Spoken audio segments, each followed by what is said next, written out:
How to build a powerful and free AI admin for your Telegram.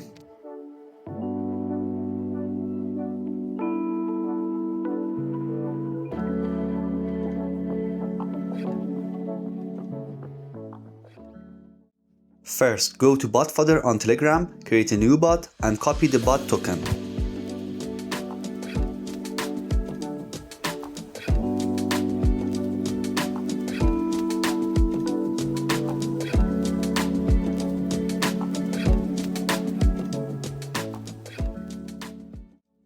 Next, go to Google AI Studio, create a Gemini API key, and keep it safe.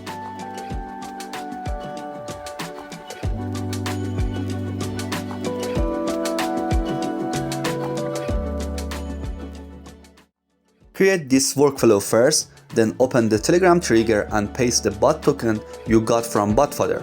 After that, go to Google Gemini chat node and paste your API key from Google AI Studio.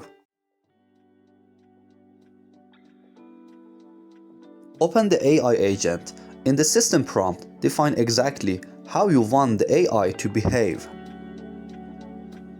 Now go to Electro Hobbyist bot on Telegram and test it by simply saying hi.